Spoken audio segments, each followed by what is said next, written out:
Well, yeah, Washington Post isn't what it used to be. And before the Washington Post, she was at the New York Times. So she's been at some major publications, but that's the thinking right there.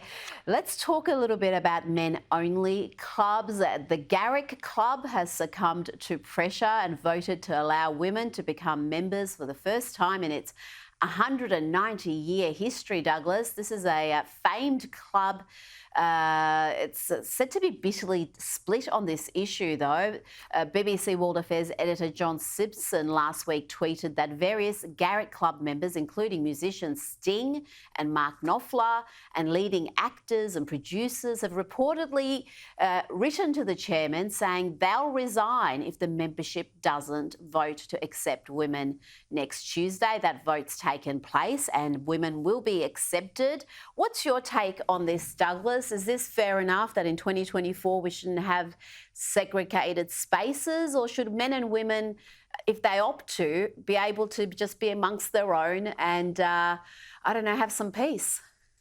Yeah, I mean, first of all, isn't it hilarious, Rita? The Guardian, really at the forefront of the issues of our day. None of us will be free until everyone can join the Garrick Club, and until they discover that it's an exclusive club, that it takes years of waiting to be a member and you have to be recommended by people who are already members. It's so ludicrous. It's such a sort of niche, ridiculously elite sort of argument that these people like The Guardian obsess about. I love John Simpson and Stephen Fry and these other celebrities. They joined an all-male club. I mean, they joined an all-male club, and now they're saying, unless we accept women after my 50 years of membership, I've just discovered that there are no women members in the club. It's appalling. I don't know how observant these people are.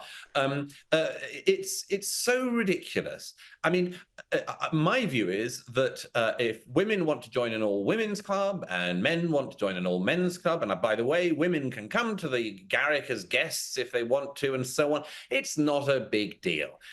There were some people going on about segregated spaces and so on. Well, I've got a challenge for them, and indeed a challenge for The Guardian.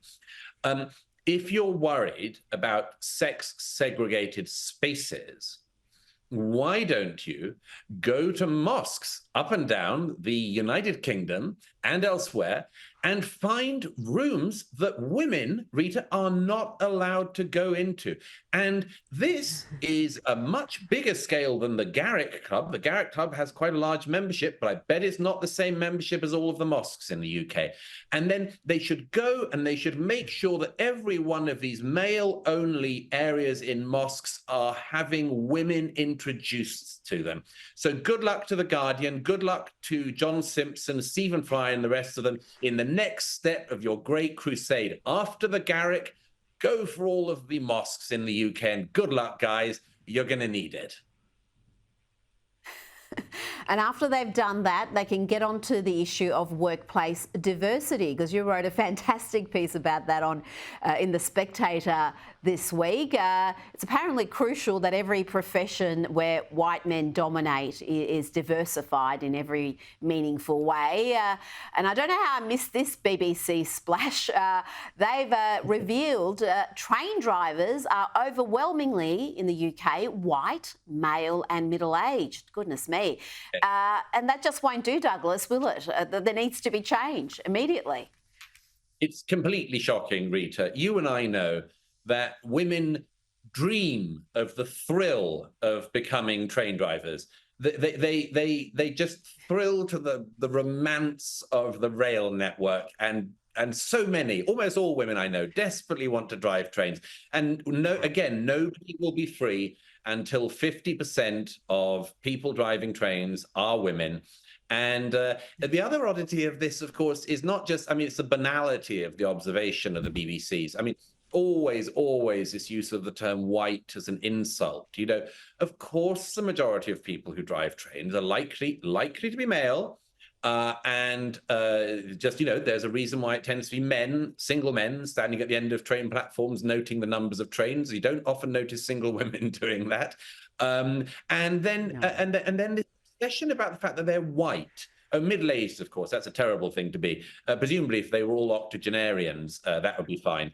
But the white thing is where the BBC and others really want to attack here. Again, Britain is an overwhelmingly white majority country.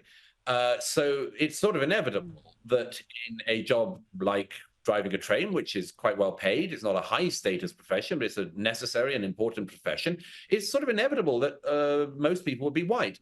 I find when I go to China that most of the people driving trains there are Chinese.